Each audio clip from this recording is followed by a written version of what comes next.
The Carthaga Prime Chronicle. Phase 2. The Basilica Divided. Record designation, Administratum Archive, Carthaga Prime. Phase 2. Addendum. Data integrity compromised, multiple eyewitness accounts collated. The Basilica was not secured. It was contested. Beneath its vaulted stone and fractured reliquaries lay corrupted data shrines, fragments of the throne core's buried logic. Word of their existence spread swiftly, though not by Vox alone. Some forces were drawn by duty, others by prophecy, others still by something far less noble. Imperial command did not move as one. Marshal Mordrecht of the Black Templars had already pushed Xenos from the ruins when a visitor was announced.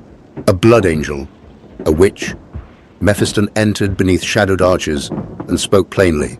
The Inquisition had detected data shrines below the Basilica. Too many forces gathered. He required aid. Mordrecht considered. There was little room for betrayal. One psyker against a crusade.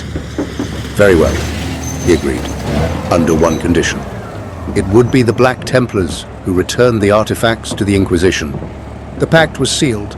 Elsewhere, encrypted orders were issued. Operation Iron Shield. Turbo-penetrator rounds synchronized with melter strikes and volcano lancefire. Imperial foot troopers deployed as masking force while operative elements advanced unseen. The Imperium did not argue in the open. It prepared. Yet, the Basilica was not theirs alone. Galanshaw of Athrenilis had foreseen retreat before the first shot was fired. The shrine hummed beneath the earth. He placed his hand upon the ground and felt it. Then came the Harlequins, the mask of the prismatic serpent. A nuisance, a complication, never acting without cost. The Aeldari fought in disciplined tandem. Hawks, Reapers, Avengers, Spiders, slowing the encroaching Monkey while the Harlequins danced their lethal choreography.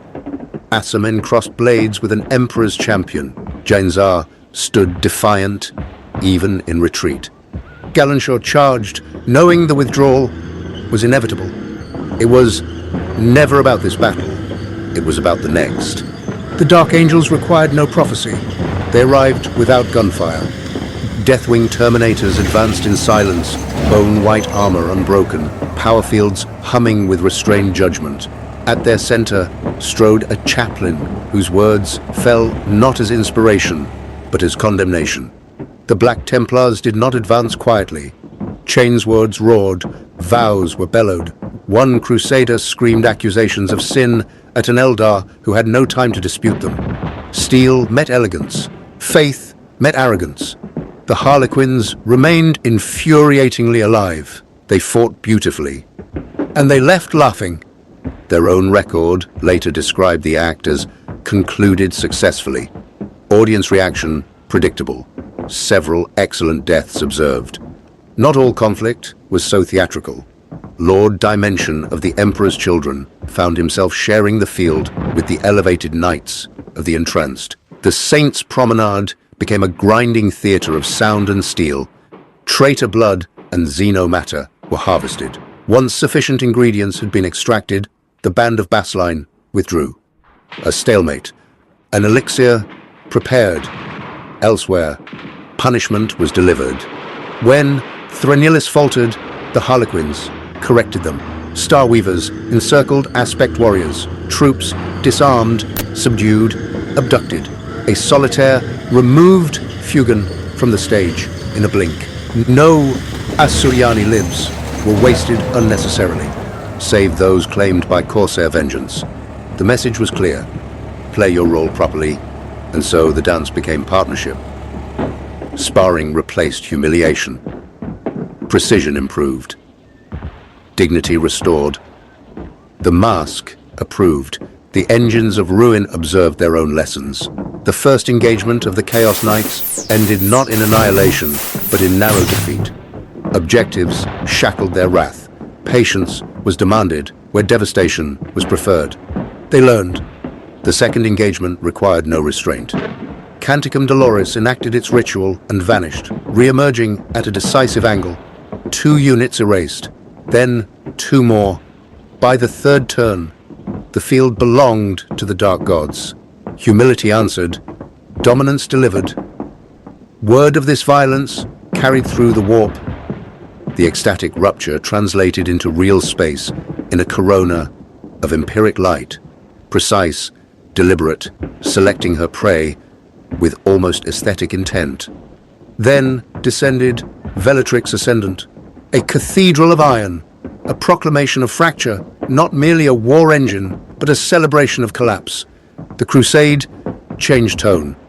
Meanwhile, the Necrons proved tenacious beyond tolerance. Marshal Mordrecht wiped blood from his lips as reanimation protocols restored fallen constructs with relentless inevitability. A Necron Lord vanished from sight where moments before it had stood. Only the intervention of Brother Ancient Belmont prevented disaster. Onwards, Mordrecht ordered, deeper into the lair, deeper for the honor of the Emperor. Unseen, a Vindicare shadowed their advance. Aid, perhaps, or surveillance. Within the Basilica itself, terminals were accessed. Each activation risked reprisal. Each shrine bit back. Flesh burned. Data surged. Fragments were claimed. By phase close, control of ground mattered less than communion with code. The throne core signal strengthened. Its machine cant no longer pulsed. It looped. The Basilica had not been secured. It had been disturbed, and something beneath its foundations had begun to stir. Phase 2 is concluded. The war narrows, and Carthaga Prime is no longer merely a battlefield. It is becoming a lock,